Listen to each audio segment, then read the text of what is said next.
서울기술사학원의 김정원 교수입니다. 자, 구스 아스팔트 포장의 특징과 시공시 유의사항에 대해서 설명을 드리겠습니다. 먼저 이제 이 질문 요지에 대한 부분을 생각해 보면 특징이라는 것은 중요한 부분은 뭐죠? 성능적 특징이죠. 어떤 성능을 갖고 있느냐 하는 거니까 그 성능에 대한 항목과 세부 내용을 쓰셔야 돼요. 자, 이제 우리가 얘기하면 뭐가 있죠? 유동성에 대한 부분의 성능이 있고요. 그 다음에 방수성에 대한 부분이 있고요. 그 다음에 내충격성, 내마모성, 내충격성 또는 내마모성, 마모성 등이 있고요. 그 다음에 마모성이 있고요. 그 다음에 이제 중요한 특징 중에서 열에 대한 어떤 영향이 있어요. 강상판에 타설 한다면 열 영향에 대한 부분도 있고요. 뭐 이런 부분이 있으니까 특징에 대한 부분은 어떻게 한다? 성능에 대한 부분을 설명을 하시되, 성능에 대한 부분을 설명하시되 항목과 세부 내용을 쓰셔야 되겠죠. 세부 내용. 자, 이게 이제 질문 요지 1번 특징에 대한 부분이고요. 그 다음에 두 번째, 시공시 유의사항은 유의사항에 대한 부분에서 여러 가지로 접근할 수 있는데 구성 요소별로도 유의사항을 쓸 수가 있겠고요. 그 다음에요, 시공 순서별로도 쓸 수가 있겠죠. 그래서 시공 순서별에서 제일 중요한 게 만약에 포설이라고 한다면 포설 전, 포설 중, 포설 후로 나눠져 있고요. 이 각각에 대한 부분에서 포설 전중으로 또 나누면 여기서 또 세부 공정이 있겠죠. 포설 전에 대해서는 어떤 부분이 있나요? 먼저 포설 계획, 포설 계획에 대한 수립 부분이 있고요. 그 다음에요, 연마고요. 및 청소에 대한 부분이에요. 물론 이런 부분에서는 비산먼지에 대한 억제 대책도 얘기를 꺼내셔야 되겠죠. 중에 대해서는 이제 접착층을 설치를 하고요. 그 다음에 우리가 포설을 하는 포설식이죠. 자, 이렇게 얘기할 수 있고요. 후에 대해서는 이제 줄눈과 어떤 이제 교통 개방에 대한 부분을 얘기를 꺼낼 수 있겠습니다.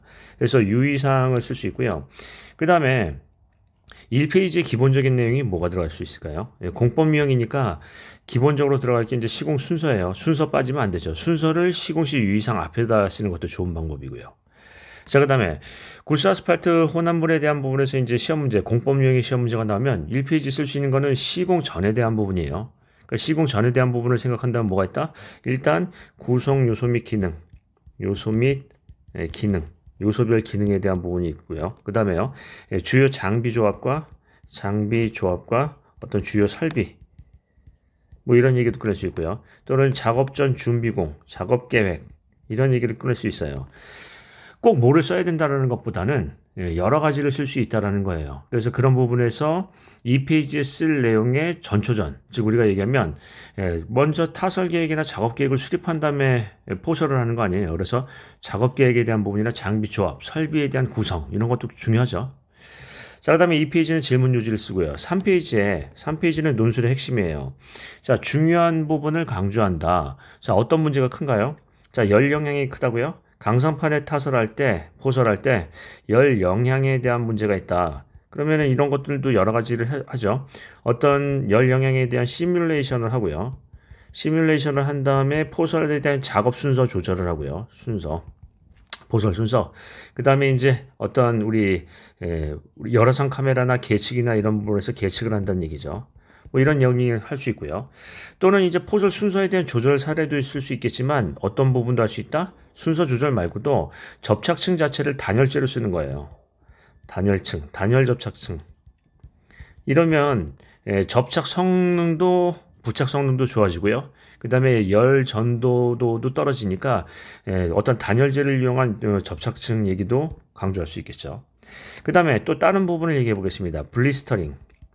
블리스터링이라는 건 이물질이나 유분이나 철분 같은 것들이 녹이 제거가 안 돼서 고열에 의해서 방수층이 이게 뜨는 거죠. 우리 이제 얘기하는 접착층이 뜨는 거예요. 기포가 생긴다 하는 건데 이 블리스터링에 대한 대책을 여러 가지를 얘기할 수 있어요. 뭐 사전 대책에 대해서는 블라스팅 방법, 연마 방법을 바꾸는 방법도 있고요. 연마 방법. 또는 이제 블리스터링에 대한 부분에서 사후 처리 방법도 있어요. 자, 이것 말고도 또 다른 얘기도 꺼낼 수 있어요. 얘가 이제 연마 및 청소 공정을 고치는데요. 이게 굉장히 중요하죠. 왜냐하면 블리스터링 때문에요. 그때 뭐가 생기냐면 비산먼지가 상당히 심할 수 있다. 그래서 비산먼지 저감 대책은 어떨까요? 자, 이런 얘기를 한번 해보겠습니다. 3페이지의 논술의 핵심을 강조한다는 거는 이게 정답은 없어요. 하지만 가장 중요 공정이 연마부터다. 그러면 비산먼지 억제 대책이 중요하다. 가장 중요한 게 열 영향에 대한 부분이다. 그래서 열 영향에 대한 어떤 계측도 상당히 중요하다. 아니다. 우리가 이제 얘기하면 다른 부분도 얘기할 수 있겠죠. 그래서 중요한 부분을 하나 강조한다라는 거예요. 자, 그러면 한번 내용을 잘 보시겠습니다. 왼쪽에 이제 모범 답안을 보시면 개요 나와 있고요. 그 다음에 이제 구성 및 주요 기능. 이렇게 했을 때 주의할 실점은 뭐냐면, 이게 이제 교수님들이 이런 거 많이 따지시죠. 예전에 논문 쓰실 때 같은 때 한번 보시면 교수님들이 어떤 얘기를 하냐면, 제목과 내용이 일치해야 된다. 즉, 구성하면 구성 1번 가로치고 구성 이렇게 쓰고요. 2번 가로치고 기능, 주요 기능 이렇게 써야죠. 왜 제목이랑 내용이랑 일치를 안 하느냐, 이거 갖고 이제 따지시는 교수님도 많아요. 왜 그러냐면 그게 논문의 기본이죠. 제목과 내용이 일치를 안 한다. 이런 거는 못 봐주는 거죠. 가장 기본입니다. 자, 제목과 내용을 일치시킨다 하는 거고요. 품질 요구 조건 좋고요. 그 다음 한번 가보겠습니다. 특징은 뭐죠? 일단은 성능적인 특징이 상당히 중요해요. 물론 여러 가지 장단점이나 재료적인 특징도 중요하겠지만 가장 중요한 거는 이 구스 아스팔트를 왜 쓰느냐 하는 그 성능에 대한 특징이에요. 즉 접착성 또는 방수성, 내충격성 이 부분에 대한 부분을 설명해야 되니까 요거를 좀 재료 배합 시공보다는 어떻게 한다? 성능으로 유동성, 방수성, 내 충격성, 내 마모성, 열 영향에 대한 부분 이런 것들을 설명을 해야 되겠죠. 자, 그런 부분을 하고요. 그 다음에 시공시 주의사항 앞에 뭘 쓰는 게 낫다? 시공 순서를 쓰는 게 낫겠죠. 그래서 순서별 유의사항을 쓰거나 구성 요소를 쓴 다음에 구성 요소별 유의사항을 쓰는 게 낫겠죠. 논리적으로 쓴다. 자, 그 다음에 3페이지 논술의 핵심 보겠습니다. 생애주기 비용도 좋은데 이 대제목은 어떻게 한다? 대제목은 명확하게 쓰신다라는 거예요. 우리가 이제 어떤 신문이나 논문이나 이런 것들을 보면 대제목으로 낚시질을 하죠. 대제목을 딱 보고 대제목의 어떤 중요 키포인트나 명확하게 대제목을 잡음으로 해서 그 내용을 읽어보고 싶게 만드는 거예요. 실은 또 대제목이 명확하면 이 얘기 하면서 내용을 잘 안 읽어보기도 하고요. 따라서 어떤 얘기를 꺼낸다? 블리스터링, 열영향 또는 단열 접착층 이런 얘기가 나오면 명확해지겠죠. 그래서 어떤 얘기를 쓴다? 대제목에는 3페이지에 명확하게 전문용어, 키워드를 적용해서 시선을 잡는다라는 것이죠. 그래서 생애주기 하면 어떤 거를 한다라는 얘기가 없어요. 자, 어떤 공법을 썼다, 어떤 개선을 했다 이런 부분이 없고요. 그래서 이제 내용이 끝났습니다. 자, 그러면 한번 보겠습니다. 논술에서는 핵심이 중요해요. 제일 중요한 게 무엇이냐? 블리스터링이요? 열 영향이요? 그럼 그 주요 개선책은 뭐죠? 실무상에서 개선할 부분이 뭐가 있나요? 그런 부분을 강조할 수 있겠다. 아까도 얘기했듯이 단열 접착층 같은 거 쓰면은 효율적이다. 우리 현장은 써봤다. 이런 얘기죠. 그런 부분이요.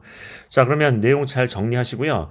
역시나 매번 공부하실 때마다 뭘 한다? 논술에서는 논리적 결론을 먼저 내고 시작하십니다. 이해되시죠? 그래야 논술이 편해진다고 얘기했죠. 자, 오늘도 수고 많으셨습니다. 정리하겠습니다. 자, 수고 많으셨습니다.